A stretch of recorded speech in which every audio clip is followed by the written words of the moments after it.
Muito obrigado, Sr. Presidente. Cumprimento com muito gosto, em meu nome pessoal e em nome dos meus colegas do Grupo Parlamentar, membros desta Comissão, todos os senhores e senhoras candidatas e, na verdade, creio que não vou gastar tempo sobre qualquer comentário em relação aos vossos currículos. Eles falam por si, são completamente esclarecedores e idóneos e, portanto, desse ponto de vista, estou convencido que merecerão o nosso sentimento geral. Creio que, por isso, talvez seja interessante podermos aproveitar este momento para podermos trocar algumas impressões sobre a matéria fundamental daquilo que vai ser, como já, aliás, disseram, as vossas atribuições fundamentais. E isto acontece num momento que é feliz, porque conjuga, não é que ele tenha entrado em vigor anteontem, mas na prática estamos ainda muito a fazer a gestão do novo modelo de organização judiciária e, portanto, a dar os passos iniciais decisivos para a boa gestão desse modelo e, por outro lado, acabámos de aprovar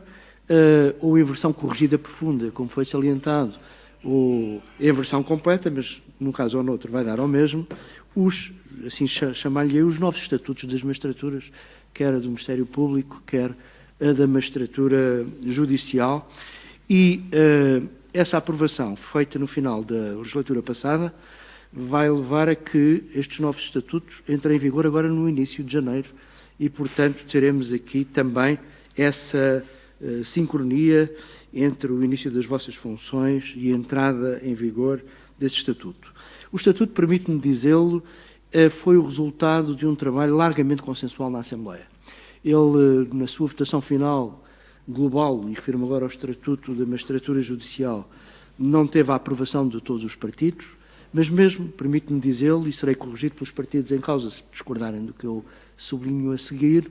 mesmo aqueles que votaram de forma contrária na votação final global, fizeram-no por uma razão específica relativamente à questão da remuneração dos magistrados,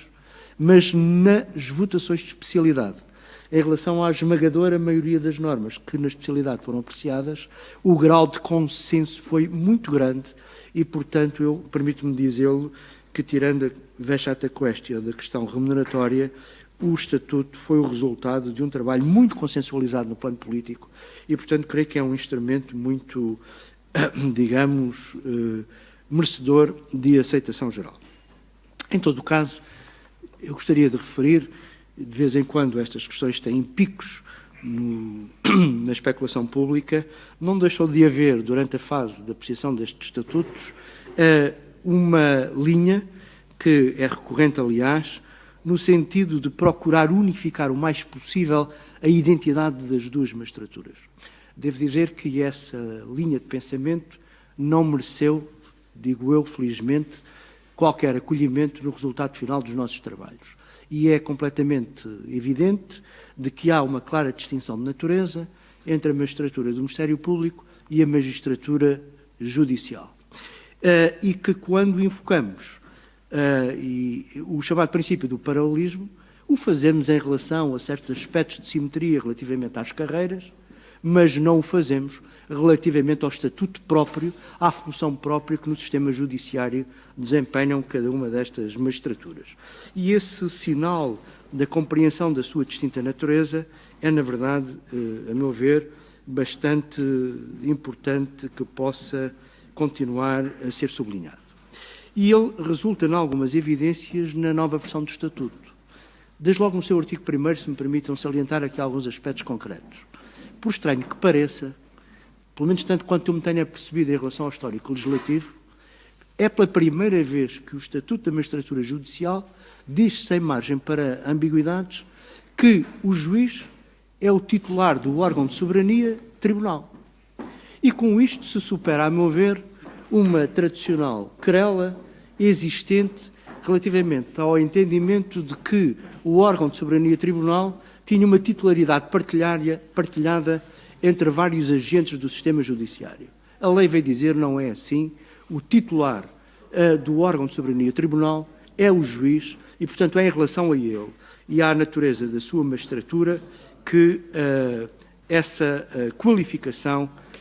no âmbito do Tribunal é posta em evidência. Por outro lado, foi também posta em evidência neste Estatuto, refiro-me ao artigo 3º agora, que não só os juízes julgam em nome do povo, como as fontes de direito que vinculam a decisão da judicatura são as fontes de direito derivadas da Constituição e da lei. Pode parecer, digamos, uma questão de sumenos importância, mas eu não deixo de trazer aqui à colação o susto, desculpe a expressão que eu agora estou a usar, o susto que eu próprio tive ao ver, não há muito tempo, um qualificado responsável na área da formação dos juízes assumir que um livro sagrado era uma fonte legítima de fundamentação da decisão judicial por ser um livro de grande tradição cultural na sociedade. Eu creio que faz algum sentido invocar estes aspectos, porque é muito importante que se tenha em conta o esforço que o legislador fez e que não passe despercebido para clarificar algumas ambiguidades ou equívocos em certos domínios e que agora, a meu ver, aparecem claramente tratados em sede logo dos primeiros artigos do Estatuto da Magistratura Judicial. E depois revimos também, e isso é certamente um ponto bastante importante para as atribuições do Conselho, o modo das garantias de processo penal em relação às magistraturas e, portanto, no caso concreto, da magistratura judicial.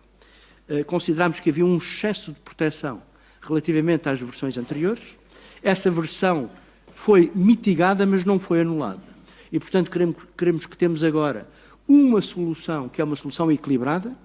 entre a proteção devida à independência da função judicial e, por outro lado, a não desresponsabilização relativamente à eventual violação, também por um magistrado, de bens jurídicos relevantes que não possam, digamos, ficar adiados relativamente à eventual, e esperemos que nunca, necessidade da sua aplicação a qualquer magistrado. O mesmo se diga no que diz respeito à matéria das infrações disciplinares. Já aqui foi referido, e bem, que este Estatuto se orientou claramente pela autossuficiência regulatória em termos disciplinares. Não só o fez ao criar a regulação completa dessa matéria, como fez alguma precisão no próprio conceito de infração disciplinar, que era, nas versões anteriores, definido apenas em relação à violação de estritos deveres funcionais e que agora aparece formulado relativamente à articulação entre princípios que vinculam a conduta do juiz e os deveres que, por sua vez, também eles aparecem mais detalhados relativamente à sua configuração, não apenas na lógica meramente funcional, mas igualmente no domínio da imparcialidade, do sigilo e da reserva, do dever de diligência, do dever de urbanidade, e um outro novo, que é o da obrigatoriedade por parte das magistraturas de apresentarem também as suas declarações de rendimentos e património. Chamo a atenção para isto porque esta é uma incumbência completamente nova, neste caso do Conselho Superior da Magistratura. Nós tivemos o cuidado, penso eu que posso dizer assim,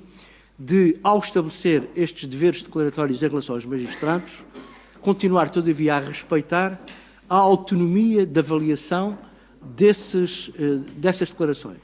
E, portanto, essas declarações não são colocadas no registro comum dos demais titulares de cargos políticos e altos cargos públicos, mas são colocadas num registro que tem que ser criado, precisamente, pelo Conselho Superior da Magistratura e a sua validação tem que ser feita no quadro do Conselho Superior da Magistratura. Vai-vos dar muito trabalho, mas, na verdade, é uma incumbência que ficou estabelecida nesta última solução estatutária. E daí derivam algumas consequências. Há consequências, e essas sim são comuns a todos os que estão onerados por estes deveres declaratórios, há consequências no domínio da responsabilidade criminal, no domínio da responsabilidade fiscal e, igualmente, no domínio da responsabilidade disciplinar. Portanto, tudo isto, naturalmente, tem que fazer parte da nova esfera de preocupações. E também é muito importante que se tenha criado um princípio claro relativamente à autonomia da dinâmica do processo disciplinar em relação à dinâmica dos eventuais processos criminais, tornando claro que a responsabilidade num domínio não fica dependente do apuramento de responsabilidade noutro domínio, para permitir que justamente não se criem situações de arrastamento muito sensível em relação a situações que se possam criar nessa esfera. E, portanto, para concluir, eu diria que creio que termos feito um trabalho positivo no aprofundamento dos princípios do Estado de Direito,